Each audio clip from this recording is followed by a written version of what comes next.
خوش طبعی کے لیے، خوش مزاجی کے لیے ہنسی مذاق کا انداز نبی اکرم صلی اللہ علیہ وسلم کا کیا تھا؟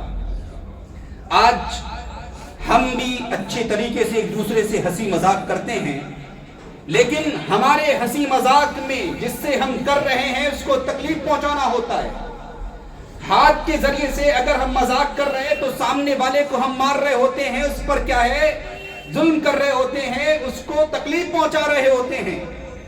اور زبان سے اگر ہم کسی کے ساتھ مذاق کر رہے ہوتے ہیں، ہماری زبان سے نکلنے والے الفاظ وہ وار کرتے ہیں جو خنجر کا وار نہیں ہوتا، ایسے ہم مذاق کرتے ہیں۔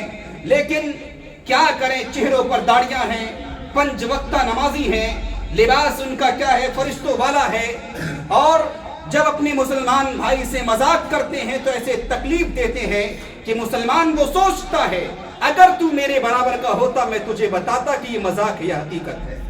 یہ حال ہے مسلمانوں کا۔ نبی اکرم صلی اللہ علیہ وسلم کی زندگی کو دیکھتے ہیں، حضرت انس رضی اللہ عنہ بیان کرتے ہیں، اللہ کے رسول صلی اللہ علیہ وسلم خوش طبعی کے لیے مجھ سے مذاق کرتے ہیں۔ مذاق کا انداز، اللہ کے نبی صلی اللہ علیہ وسلم مجھے یا ذل اذنین کہہ کر کے پکارتے تھے، اے 2 کانوں والے۔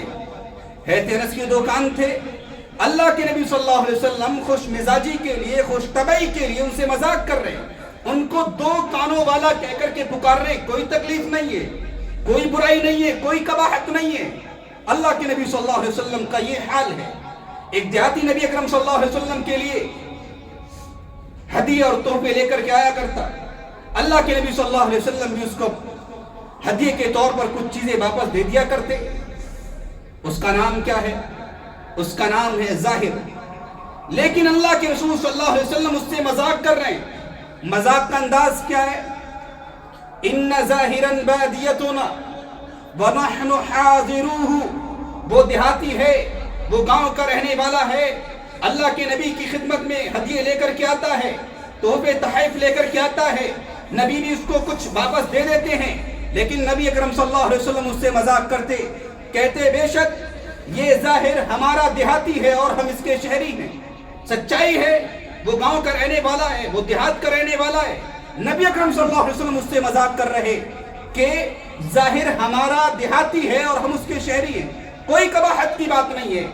اور اس کی شکل و صورت کے بارے میں آگے بیان ملتا ہے کہ وہ پست قد تھا، یعنی زیادہ ہائٹ نہیں تھی، ناٹا تھا، شکل و صورت میں زیادہ خوبصورت نہیں تھا، لیکن نبی اکرم صلی اللہ علیہ وسلم اس سے محبت کیا کرتے تھے۔ اور نبی جس سے محبت کرے اس کے مقام کا کیا کہنا۔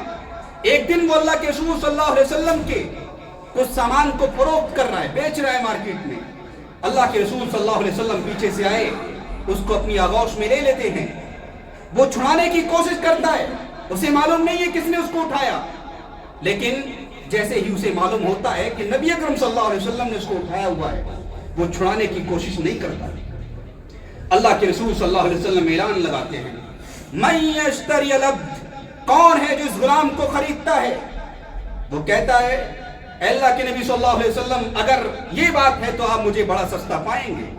اللہ کے رسول صلی اللہ علیہ وسلم نے اس کی عظمت کا کیا بہترین نقشہ کھینچا ہے، لیکن عند اللہ لست بکاسر، اگر آپ کو فروخت کیا جائے تو آپ کی قیمت شاید کہ کم ہو، لیکن اللہ کے نزدیک آپ سستے نہیں ہیں، لیکن عند اللہ انت غال، اللہ کے نزدیک تو آپ بڑے مہنگے ہیں۔ وہ پست قد ہے، شکل و صورت میں خوبصورت نہیں ہے، لیکن نبی سے محبت کرتا ہے، نبی اس سے محبت کرتے ہیں، اور اس سے مذاق کا انداز نبی کا یہ تھا کہ اس کو کہتے تھے یہ ہمارا دیہاتی ہے، ہم اس کے شہری ہیں۔ یہ تھا نبی اکرم صلی اللہ علیہ وسلم کی مذاق کا طرز عمل۔ اور ایک شخص نبی اکرم صلی اللہ علیہ وسلم کے پاس آتا ہے، اے نبی میرے لیے سواری فراہم کی جائے، مجھے سواری کی ضرورت ہے۔ نبی اکرم صلی اللہ علیہ وسلم نے اس سے کہا سواری کی ضرورت ہے، سواری آپ کے لیے فراہم کرتے ہیں۔ اللہ کے نبی نے کہا میں تجھے اونٹنی کا ایک بچہ دوں گا۔